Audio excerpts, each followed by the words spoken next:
Hi friends, ಇವತ್ತಿನ ಸಂಚಿಕೆಯನ್ನು quick ಆಗಿ ನಾವು ನೋಡುವುದಾದರೆ, ಇಂದಿನ ಸಂಚಿಕೆಯಲ್ಲಿ ಕರ್ಣ ಮತ್ತು ನಿಧಿ ನಡುವೆ ನಡೆದಂತಹ ಭಾವನಾತ್ಮಕ ಕ್ಷಣ ಪ್ರೇಕ್ಷಕರ ಮನಸ್ಸನ್ನು ಗೆದ್ದಿರುವುದಂತೂ ನಿಜವಾಗಿದೆ. ಸಂಜಯ್ ಹೇಳಿದಂತಹ ಕೆಲವು ಮಾತುಗಳಿಂದ ಬೇಸರಗೊಂಡಿರುವಂತಹ ಕರ್ಣನ ಮನಸ್ಸಿಗೆ ನಿಧಿ ಹೇಗೆ ಸಮಾಧಾನ ಮಾಡುತ್ತಿದ್ದಾಳೆ ಎಂಬುದನ್ನು ತಿಳಿದುಕೊಳ್ಳೋಣ. ಸಂಜಯ್ ಹೇಳಿದಂತಹ ಕೆಲವು ಮಾತುಗಳನ್ನು ನೆನೆದು ಕರ್ಣ ತುಂಬಾನೇ ಬೇಜಾರಿಂದ ಕುಳಿತಿದ್ದಾನೆ. ಆಗ ಅಲ್ಲೇ ಪಕ್ಕದಲ್ಲಿರುವಂತಹ ನಿಧಿ ಕರ್ಣನ ಮುಖವನ್ನು ಗಮನಿಸುತ್ತಿದ್ದಾಳೆ. ಕರ್ಣನ ಮುಖದಲ್ಲಿದ್ದ ದುಃಖವನ್ನು ಗಮನಿಸಿ, ಸಂಜಯ್ ಏನೋ ಹೇಳಿದ ಅಂತ ಹೇಳಿ ನೀವು ಬೇಜಾರು ಮಾಡಿಕೊಳ್ಳಬೇಡಿ ಎಂದು ನಿಧಿ ಕರ್ಣನನ್ನ ಸಮಾಧಾನ ಮಾಡುತ್ತಿದ್ದಾಳೆ.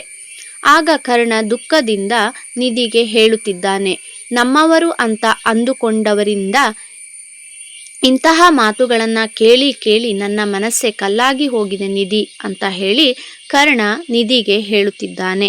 ಅವನ ದುಃಖವನ್ನು ಹೊರಹಾಕುತ್ತಿದ್ದಾನೆ. ಹಾಗೆ ಕರ್ಣನ ಮಾತುಗಳನ್ನು ಕೇಳಿದ ನಿಧಿ ಅವನಿಗೆ ಇನ್ನಷ್ಟು ಧೈರ್ಯವನ್ನು ತುಂಬುವಂತಹ ಕೆಲಸ ಮಾಡುತ್ತಿದ್ದಾಳೆ. ಎಲ್ಲವೂ ಸರಿಯಾಗುತ್ತದೆ.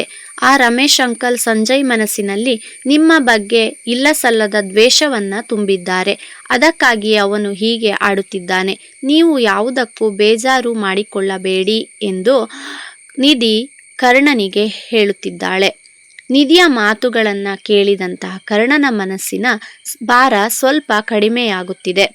ಹಾಗಾಗಿ ಕರ್ಣ ನಿಧಿಗೆ ಹೇಳುತ್ತಿದ್ದಾನೆ, ನಿಧಿಯತ್ತ ಕರ್ಣ ನೋಡಿ, ನಿಮ್ಮ ಮಾತುಗಳಿಂದ ನನ್ನ ಮನಸ್ಸಲ್ಲಿದ್ದಂತಹ ಬೇಜಾರೆಲ್ಲ ಹೋಗ್ತಾ ಇದೆ. ನಿಮ್ಮ ಮಡಿಲಲ್ಲಿ ಮಲಗಬೇಕು ಎಂದು ನನಗೆ ಅನಿಸುತ್ತಿದೆ ಎಂದು ಹೇಳುತ್ತಿದ್ದಾನೆ ಕರ್ಣ. ಈ ಮಾತನ್ನ ಕೇಳಿದ ನಿಧಿ ನಾಚಿಕೆ ಹಾಗೂ ಸಂತೋಷದಿಂದ ನಗುತ್ತಾ ಆಯಿತು ಅಂತ ಹೇಳಿ ಕರ್ಣನನ್ನ ತನ್ನ ಮಡಿಲಿನಲ್ಲಿ ಮಲಗಿಸಿಕೊಳ್ಳುತ್ತಿದ್ದಾಳೆ. ನಿಧಿಯ ಮಡಿಲಿನಲ್ಲಿ ನೆಮ್ಮದಿಯಾಗಿ ಮಲಗಿರುವಂತಹ ಕರ್ಣನ ಮುಖದಲ್ಲಿ ಹಲವು ದಿನಗಳ ನಂತರ ಸಂತೋಷವು ಕಾಣಿಸುತ್ತಿದೆ. ಇವರಿಬ್ಬರ ನಡುವೆ ಈ ಪ್ರೀತಿಯ ಕ್ಷಣ ಪ್ರೇಕ್ಷಕರ ಮನಸ್ಸನ್ನು ಮುಟ್ಟಿರುವುದಂತೂ ನಿಜವಾಗಿದೆ.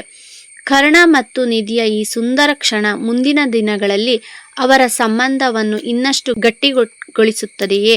ಸಂಜಯ್ ಮನಸ್ಸಿನಲ್ಲಿರುವಂತಹ ತಪ್ಪು ಕಲ್ಪನೆಗಳು ದೂರವಾಗುತ್ತವೆಯೇ? ಮುಂದಿನ ಸಂಚಿಕೆಗಳಲ್ಲಿ ಏನಾಗುತ್ತದೆ ಎಂಬುದನ್ನು ಕಾದು ನೋಡಬೇಕಾಗಿದೆ. ಈ ವಿಡಿಯೋ ನಿಮಗೆ ಇಷ್ಟವಾಗಿದ್ದರೆ ಇಂತಹ ಇನ್ನಷ್ಟು ರೋಚಕವಾಗಿರುವಂತಹ ಸಂಚಿಕೆಗಳಿಗಾಗಿ ಲೈಕ್ ಮಾಡಿ, ಶೇರ್ ಮಾಡಿ. ಅದೇ ರೀತಿ ಈ ಚಾನಲನ್ನು ಸಬ್ಸ್ಕ್ರೈಬ್ ಮಾಡಲು ಮರಿಬೇಡಿ. ಇವತ್ತಿನ ಸಂಚಿಕೆಯ ಬಗ್ಗೆ ನಿಮ್ಮ ಅಭಿಪ್ರಾಯವನ್ನು ಕಮೆಂಟ್ನಲ್ಲಿ ತಿಳಿಸಿ.